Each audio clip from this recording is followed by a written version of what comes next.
¿Cómo están? Mi nombre es Patricio Gómez Talavera. En este video vamos a ver el primer texto con el que inicia el programa de la materia, que es el texto de Andrés Malamud sobre el oficio más antiguo del mundo. Básicamente la idea del texto es dar una introducción, un pantallazo general de qué es lo que entendemos por ciencia política, qué la diferencia de otras disciplinas y qué la caracteriza en su particularidad. Obviamente la ciencia política no tiene como horizonte comparable la matemática. La matemática es una ciencia abstracta cuyos modelos básicamente ayudan a describir, explicar y predecir la realidad. Tampoco es una similar a la literatura, porque la literatura es un arte que crea obras de carácter, en muchos casos, estético, y que emplea como instrumento la palabra.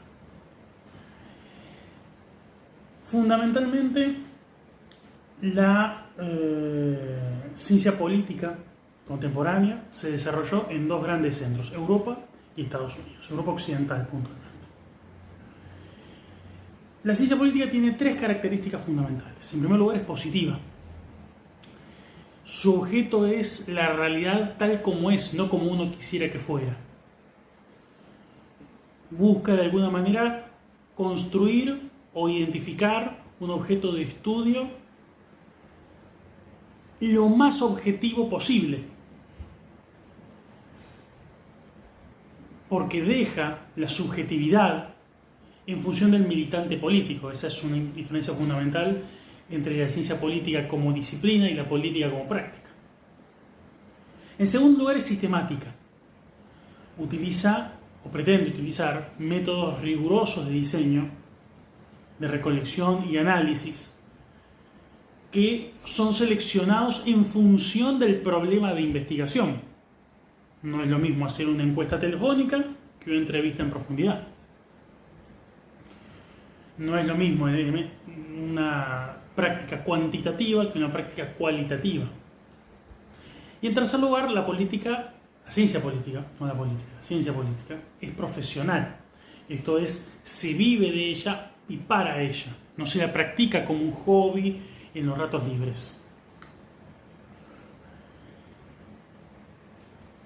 Otro punto importante a tener en cuenta del texto de Malamud es la distinción que hace entre díada y tríada.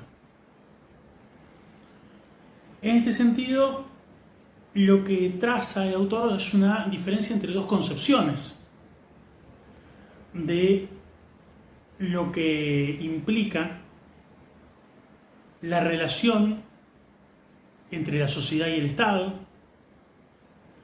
lo que implica el objeto final de la práctica política, que es la mediación en los conflictos.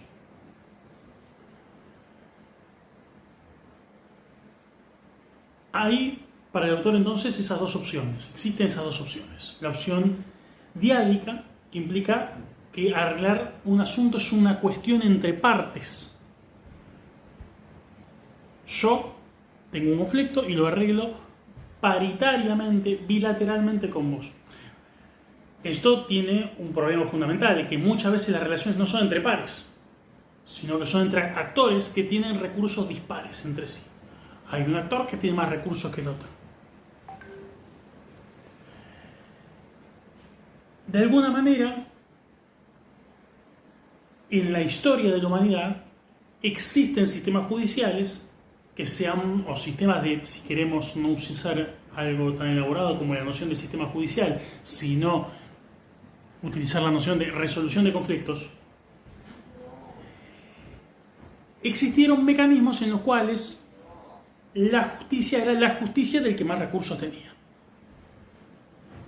Esto tiene un correlato de alguna manera en las relaciones entre actores políticos actualmente. Hay actores que hacen apelaciones de carácter diádico, donde está el líder que se conecta con el pueblo, que interactúa con sus necesidades y provee sus soluciones. No hay nada en el medio.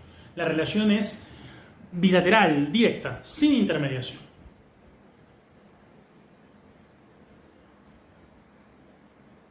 Después está la otra concepción, la concepción triádica. La concepción triádica lo que nos subraya es que existen instancias mediadoras entre los actores.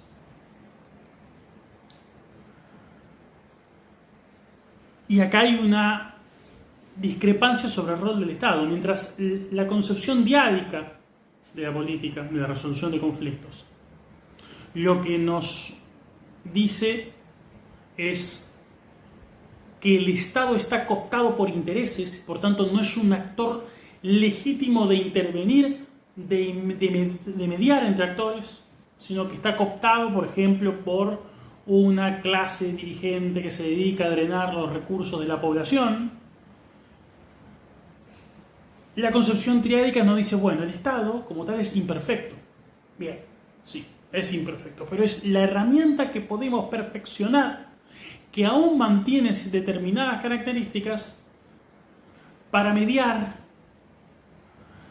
entre actores que tienen disparidad de recursos, que no manejan las mismas posibilidades y por tanto no tienen los mismos horizontes. Entonces, claramente ahí en este punto se distinguen esas dos nociones fundamentales.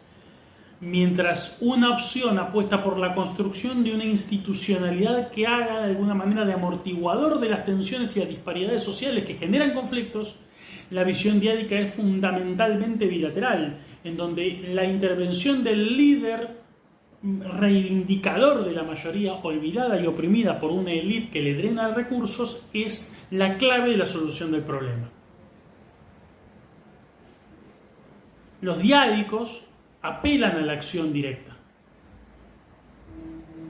No creen en la imparcialidad, en la construcción de instituciones parciales. Siempre sostienen, de alguna manera, que esa tercera institución construida va a estar cooptada por grupos de interés, por pequeños intereses concentrados que siempre le van a terminar imprimiendo un sesgo favorable a esos propios pequeños intereses y en prejuicio de la población. Se van a servir de los recursos de la mayoría y van a siempre encontrar un mecanismo de que es la minoría a la cual esos intereses representan se beneficie con los recursos de la mayoría.